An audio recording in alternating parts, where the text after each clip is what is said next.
বিতর্ক। তন্ময় বাবু, প্রথমে কেটিভি বাংলার সমস্ত দর্শক, কো প্যানেলিস্ট এবং আপনাকে নমস্কার, শুভ সন্ধ্যা। তো রুবিদি একটু আগে বললেন বিবেকানন্দের কথা।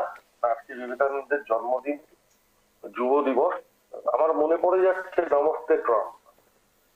আমার খুব ভালো লাগবে যদি রুবিদির সাথে তো ব্যক্তিগত কোনো ঝামেলা নেই বা হয়ও না, দরকারও নেই, তার কারণ রুবিদি প্যানেলিস্ট আমিও পাই।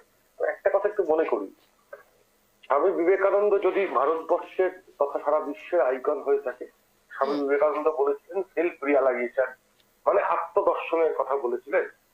সেখানে নমস্তে ট্রাম্পের সময় আমরা দেখতে পেয়েছি ডোনাল্ড ট্রাম্প এসে স্বামী বিবেকানন্দের উচ্চারণ ভুল করেছে নরেন্দ্র মোদীর সামনে লাল কিলাতে। তখন কি নরেন্দ্র মোদী পররাষ্ট্র নীতিকে বাঁচানোর জন্য প্রতিবাদ করেছিলেন? না, একটু বলতে দেবেন। দাদা, উচ্চারণটা ভুল হতেই পারে। অনেক শুনুন অনেক দেশের ল্যাঙ্গুয়েজ আলাদা, উচ্চারণ নিয়ে কথা বলবেন, এটা খুব বোকা বোকা লাগলো আপনার মুখ থেকে শুনতে। জাস্ট আমি এই জন্য বললাম, আর কিছু না। আপনি কন্টিনিউ করুন।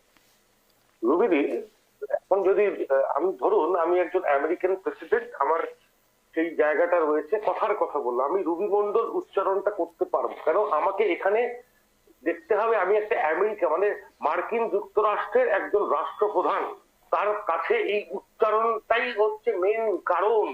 বিবেকানন্দ উচ্চারণটা ইংরেজিতে খুব একটা টাফ নয়, এটা আমার মনে হয়। এবার আসছি অন্য কথা।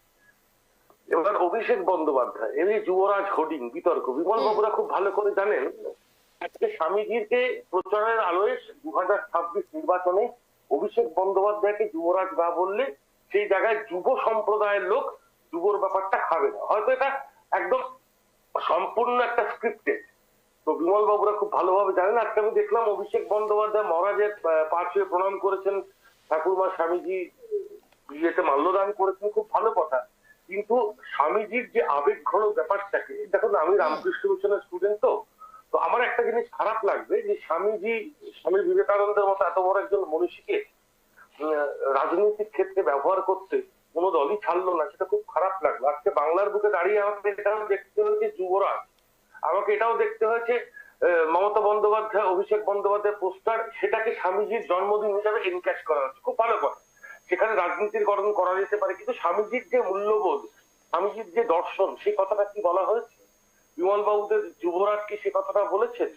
স্বামীজি বলেছিলেন জীবজ্ঞানের শিবজ্ঞানের জীবসেবা, বলেছেন না। উনি রাজনীতি কিছু সস্তা পুরনো বৈতরণী পার করতে মনে হয় এই পোস্টার গুলোকে অ্যালাউ করেছেন। অন্তত আমি যদি কোনো একটা সচেতন ব্যক্তি হিসেবে রাজনৈতিক প্রেক্ষাপট থাকতাম, আমি অন্তত আজকের দিনে এই জিনিসটাকে অ্যালাউ করতাম না। যেখানে স্বামী বিবেকানন্দের সামনে অভিষেক বন্দ্যোপাধ্যায় যে ভাবমূর্তি, কেন কোনো নেতা নেত্রী ভাবমূর্তি, আজকে শুধু তাই নয়, রুবিদি শুরু করার আগে বলেছিলেন হিন্দু সনাতনী সন্ন্যাসী, তো আমি কথাটা সন্ন্যাসী বলবো। এর কারণটা কি পরে যদি সময় পাই আমি নিশ্চয়ই বলবো। আজকের দিনে শুধু অভিষেক বন্দ্যোপাধ্যায় নয়, কোনো রাজনৈতিক করণেই কোনো রাজনৈতিক নেতার স্লোগান, ব্যানার, পোস্টার লাগানোটা আজকের দিনে অন্তত সংযত বা কার্যকরী নয় বলে আমার প্রাথমিকভাবে মনে হয়েছে। এবং আজকের দিনে 2026 নির্বাচন, আবারও বলছি, কিছু কিছু মেন ইস্যুকে কোন রাজনীতিকরণ করতে গেলে এরকম পোস্টার, এরকম ব্যবহার আমরা দেখতে পাচ্ছি। আমি খুব শঙ্কিত আগামী দিনে শুধু রামকৃষ্ণদেব পরমহংস এবং স্বামী বিবেকানন্দ এবং আরো কিছু মনীষীদের বিকৃতিকরণ করা হবে রাজনৈতিকরণ এবং কায়েমি স্বার্থের জন্য। সেগুলো বন্ধ হোক, বাংলা কৃষ্টি, কালচার, সংস্কৃতি প্রত্যাবর্তন নতুন ভাবে হোক। শুধু তাই নয়, বদলের রাজনীতি বন্ধ হোক, মানুষের কথা ভাবা হোক। আজকে স্বামীজির জন্মদিন। আমরা বক্তব্য শোনাবো শুভেন্দু অধিকারী, শ্রমিক ভট্টাচার্যের। প্রথমে বক্তব্যটা শুনুন শ্রমিক ভট্টাচার্য এবং শুভেন্দু অধিকারী।